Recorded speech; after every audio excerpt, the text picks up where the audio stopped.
please subscribe and don't forget to press the bell icon to get notified whenever we upload a new video.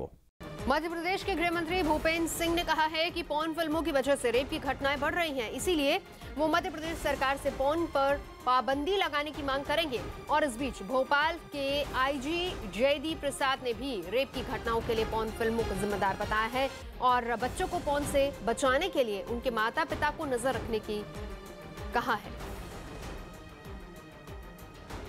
जो अध्ययन में हम लोगों ने महसूस किया है, जो हम लोगों ने अध्ययन करवाया है, जो छोटे बच्चों की तरफ से इस तरह की घटनाएं हो रही हैं, इसका बड़ा कारण पॉर्न फिल्में हैं और इसलिए पॉर्न फिल्मों पर पूरे मध्य प्रदेश में रोक लगे, इसके लिए हम भारत सरकार को प्रस्ताव भेज रहे हैं। पोर्नोग्राफी चूँकि इंटरनेट के एक्सेस आजकल बच्चों के पास हो गया है और इंटरनेट में पोर्नोग्राफी बहुत आसानी से उपलब्ध होता है, जिसके कारण मानसिक विकृति होने में विकृतियाँ होती हैं और जिसके कारण रेप या छेड़खानी की घटनाएं बढ़ती हैं, इसमें कोई दो राय नहीं। पोर्नोग्राफी को कंट्रोल करने के लिए हम लोग लगातार प्रयासरत रहते हैं, लेकिन टेक्नोलॉजी के एडवांसमेंट के कारण हम एक साइट को ब्लॉक करते हैं तो दूसरी साइट से वो शुरू हो जाते हैं। उत्तर प्रदेश के अयोध्या में विश्व हिंदू परिषद के नए अध्यक्ष विष्णु सदाशिव कोकजे अपनी पूरी टीम के साथ मंदिर दर्शन करते दिखाई दिए। पूजा पाठ के बाद उन्होंने दावा किया कि जल्द ही अयोध्या में भव्य राम मंदिर का निर्माण होगा और सुप्रीम कोर्ट का फैसला उनके पक्ष में आएगा। इससे पहले कोकजे ने अयोध्या पहुंचकर रामलला के भी दर्शन किए। इसके बाद वो मीडिया के सामने आए और राम मंदिर को लेकर वीएचपी का एजेंडा सबके सामने रखा। न्यायालय का निर्णय हमारे पक्ष में होगा और हम यहाँ एक भव्य मंदिर का निर्माण करा सकेंगे। इस दौरान उनके साथ विश्व हिंदू परिषद के वो तमाम पदाधिकारी मौजूद रहे जिन्हें हाल ही में संगठन की नई जिम्मेदारी मिली है। यही वजह रही कि ये सभी नेता पदभार संभालने के बाद आशीर्वाद लेने अयोध्या पहुंचे, लेकिन वीएचपी के नए अध्यक्ष के राम मंदिर बनाने के दावे पर सियासत भी शुरू हो गई और उनके बयान पर बीजेपी के सांसद उदित राज ने हमला बोल दिया। स्मारक बनाना, मूर्ति बनाना, इससे देश आगे नहीं बढ़ता है। ज्यादा से ज्यादा यूनिवर्सिटी बनाई जाए, स्कूल बनाए जाएं। हालांकि बीजेपी के दूसरे बड़े नेता ओम माथुर ने मामले को संभाला और राम मंदिर पर पार्टी का रुख साफ किया। राम मंदिर तो बन के रहेगा, कोर्ट जो भी निर्णय करेगा उससे आगे बढ़ेंगे। बीजेपी नेता ओम माथुर ने राम मंदिर को आस्था का मामला बताया।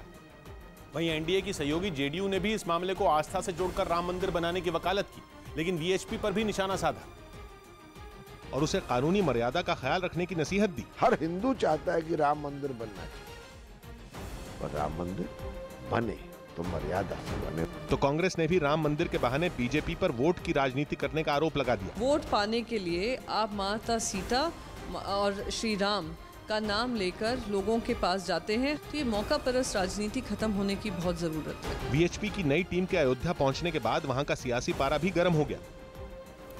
उत्तर प्रदेश के सीएम योगी आदित्यनाथ ने बीती रात प्रतापगढ़ के एक गांव में बिताई। योगी अचानक एक गांव के निरीक्षण पर पहुंचे थे। रात को योगी ने गांव वालों के विकास के काम के बारे में भी जानकारी ली और अफसरों को भी रात गांव में ही बिताने की हिदायत दी।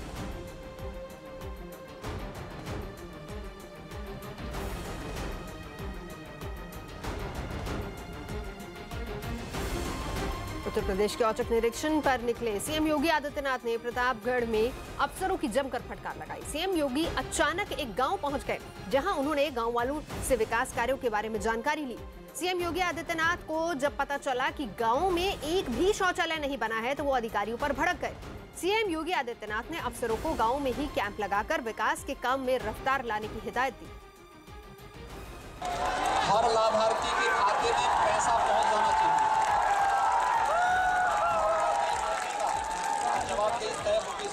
ठीक है, चलिए। गाँव में पात्रता के अनुसार राशन कार्ड लोगों को वितरित हो जाना चाहिए और एक सप्ताह के अंदर पूरे ग्राम पंचायत में पात्रता के अनुसार अंत्योदय और पात्र गृहस्थी के ये सारे राशन कार्ड वितरित होंगे। सत्यापन की कार्रवाई करने से पहले भी कहा गया था और इस मामले में जवाबदेही तय होगी कि आखिर इस सत्यापन की कार्रवाई इससे पहले क्यों नहीं हुई। जो भी उसके लिए जिम्मेदार होगा उसके खिलाफ कार्रवाई होगी। इससे पहले उत्तर प्रदेश के प्रतापगढ़ में मुख्यमंत्री योगी आदित्यनाथ कतार में बैठकर भोजन करते नजर आए। सीएम योगी ग्राम स्वराज अभियान के तहत दलित दयाराम सरोज के घर पहुंचे, जहां उन्होंने जमीन पर बैठकर खाना खाया। इस मौके पर मुख्यमंत्री के साथ इलाके के सांसद और विधायक के अलावा प्रभारी मंत्री स्वाति सिंह मौजूद रहीं, जिन्होंने रोटियां सेकने में खाना बना रही महिलाओं की मदद की। मुख्यमंत्री के लिए खास तौर पर भिंडी, करेले और लौकी की सब्जी के साथ दाल, चावल, रोटी और खीर का इंतजाम किया गया था। जो हम लोग खाते हैं वो खिलाएंगे प्यार से। रोटियां बन रही थी तो मैंने कहा थोड़ी रोटियां मैं भी बना रही हूँ। मुझे खाना बनाने का बहुत शौक है। इसके बाद मुख्यमंत्री ने दयाराम सरोज के परिवार के साथ फोटो खिंचवाई और उन्हें उपहार में कुछ किताबें भेंट की। अपने घर सीएम योगी के आने पर दयाराम सरोज बेहद खुश नजर आए। बहुत अच्छा लगा, बहुत खुश हैं, पूरे परिवार खुश। इसके बाद सीएम योगी ने गांव के विकास कार्यों का निरीक्षण किया और अधिकारियों से सरकारी योजनाओं की जानकारी हासिल की। इस बीच मीडिया ने मुख्यमंत्री से सियासी सवाल पूछे, लेकिन सीएम योगी ने बेहद सधी हुई प्रतिक्रिया दी। हम लोग अपने अभियान को लेकर आगे बढ़े हैं और हम इसी अभियान को लेकर के चलेंगे। इससे पहले मुख्यमंत्री ने गांव में एक पंचायत लगाई, जिसमें बड़ी संख्या में गांव के लोग शामिल हुए। इस बीच लोगों की शिकायत सुनने के बाद मुख्यमंत्री ने मंच पर ही अधिकारियों को फटकार लगाई। जवाबदेही तय होगी, आखिर इस सत्यापन की कार्रवाई इससे पहले क्यों नहीं हुई? जो भी उसके लिए जिम्मेदार होगा उसके खिलाफ कार्रवाई। ग्राम स्वराज अभियान के तहत तमाम काम निपटाने के बाद सीएम योगी ने पंचायत भवन में ही आराम किया। दिल्ली में कांग्रेस के संविधान बचाओ अभियान के मंच से पार्टी अध्यक्ष राहुल गांधी नेताओं और कार्यकर्ताओं को संबोधित करते नजर आए। इसी मंच से उन्होंने पीएम मोदी को नीरव मोदी और विजय माल्या समेत राफेल विमान डील पर खुलकर बोलने की चुनौती दी और पीएम मोदी पर संसद की कार्यवाही के दौरान कई अहम मुद्दों पर बोलने से बचने का भी आरोप लगाया। 15 मिनट मेरी वहां पे मोदी जी के सामने स्पीच करा दो, 15 मिनट में राफेल की बात करूंगा, नीरव मोदी की बात करूंगा, मोदी जी वहां पे खड़े नहीं रह पाएंगे। राहुल गांधी ने मोदी सरकार पर संसद के बजट सत्र के दौरान सदन की कार्यवाही में गतिरोध बनाए रखने का भी आरोप लगाया, जिस पर बिना वक्त गंवाए बीजेपी ने भी पलटवार किया। जो व्यक्ति बिना मोबाइल फोन देखे 2 लाइन लिख नहीं सकता है, उसको 15 मिनट बोलना है। बीजेपी ने आरोप लगाया कि कांग्रेस देश की जनता से दूर हो गई है। कोरियोग्राफर सरोज खान ने रेप पर दिए अपने बयान के लिए माफी मांग ली है। न्यूज 18 इंडिया से एक्सक्लूसिव बातचीत में सरोज खान ने कहा कि सरोज खान ने आरोप लगाया था कि फिल्म जगत में रेप के बाद लड़की को छोड़ा नहीं जाता, रोटी तो दे दी जाती है। सरोज खान ने दावा ये किया है कि फिल्म उद्योग में कास्टिंग काउच कोई नई बात नहीं है। उन्होंने कहा कि बाबा आदम के जमाने से लोग लड़कियों के पीछे पड़े रहते हैं और ये लड़कियों पर है कि वो क्या चुनती है।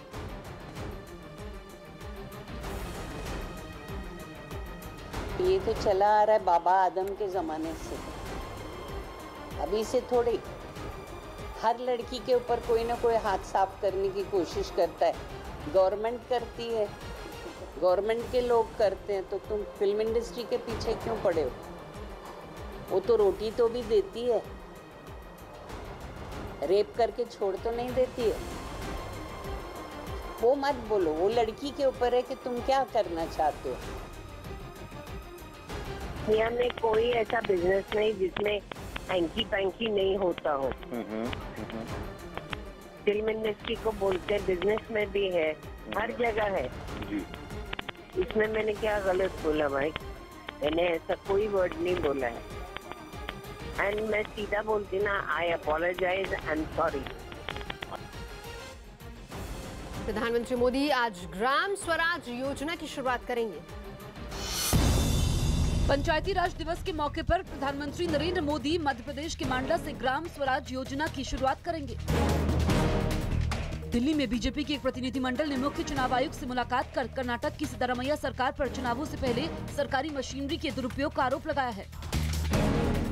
सीबीआई ने गैंगरेप और हत्या के मामले में गिरफ्तार बीजेपी विधायक कुलदीप सिंह सेंगर का मेडिकल टेस्ट करवाया।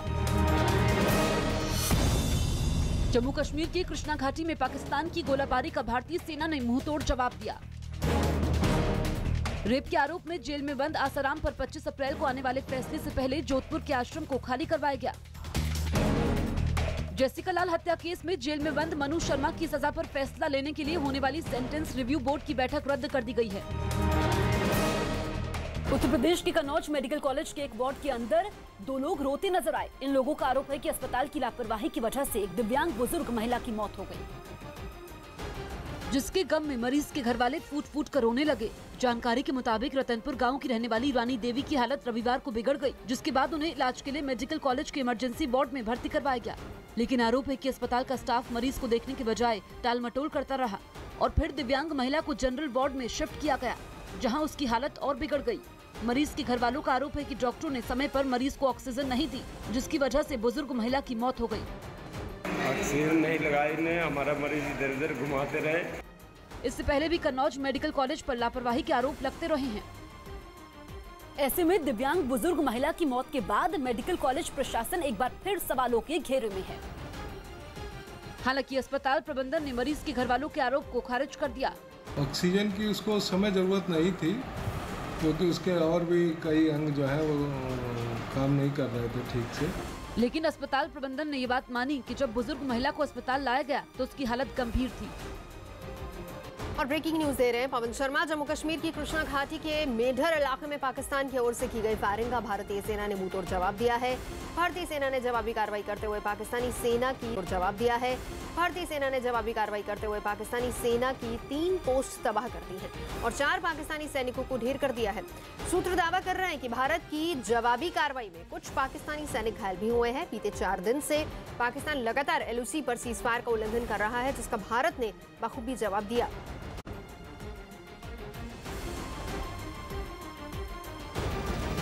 देश के 2 बड़े रेलवे स्टेशन जल्द ही एयरपोर्ट की तर्ज पर विकसित किए जाएंगे। इनमें एक मध्य प्रदेश का हबीबगंज रेलवे स्टेशन होगा और दूसरा गुजरात का गांधीनगर स्टेशन होगा। सरकारी एजेंसियों की कोशिश ये है कि दोनों रेलवे स्टेशन पर एयरपोर्ट जैसी सुविधाएं तैयार करने का काम जनवरी 2019 तक पूरा हो जाए। रेलवे समेत केंद्र की 3 एजेंसी मिलकर प्रोजेक्ट को तय वक्त पर पूरा करने की कोशिश में लगी हैं। इन स्टेशन पर यात्रियों के लिए खूबसूरत बेंच होंगे और रिटेल स्टोर होंगे, वीडियो गेम जोन और कुछ म्यूजियम भी तैयार किए जाएंगे। इनके अलावा फूड प्लाजा और इलेक्ट्रिक व्हीकल चार्जिंग पॉइंट जैसी सुविधाएं भी होंगी। इनमें एक गुजरात का गांधीनगर स्टेशन है, जिसे 250 करोड़ रुपए की लागत से नई शक्ल दी जा रही है। काम जनवरी 2017 में शुरू हुआ था और दावा किया जा रहा है कि 42% काम पूरा हो चुका है। गांधीनगर स्टेशन के ठीक ऊपर एक 5 स्टार होटल बनाया जा रहा है, जिसमें 300 कमरे होंगे। स्टेशन पर एयरपोर्ट की तर्ज पर एक ट्रांजिट रूम होगा, जिसमें 600 यात्रियों के बैठने की क्षमता होगी। गुजरात में हर साल वाइब्रेंट गुजरात समिट का आयोजन होता है और राज्य सरकार का मानना है कि रेलवे स्टेशन और उसके साथ बनने वाले होटल से समिट के आयोजन में मदद मिलेगी। तो मध्य प्रदेश का हबीबगंज रेलवे स्टेशन PPP यानी पब्लिक प्राइवेट पार्टनरशिप मॉडल पर तैयार होने वाला देश का पहला रेलवे स्टेशन होगा। प्रोजेक्ट की कुल लागत 450 करोड़ रुपए है, जिसमें 350 करोड़ रुपए स्टेशन पर अलग अलग कमर्शियल सेवाएं तैयार करने पर खर्च किए जाएंगे। रेलवे के अधिकारियों का मानना है कि प्रोजेक्ट खत्म होने के बाद रेलवे स्टेशन के रखरखाव पर होने वाला खर्च कम हो जाएगा और कमाई बढ़ जाएगी। स्टेशन का रीडेवलपमेंट पूरा होने के बाद स्टेशन के रखरखाव पर खर्च 4 से 5 करोड़ हो सकता है और कमाई करीब 7 करोड़ तक पहुंचने की उम्मीद है।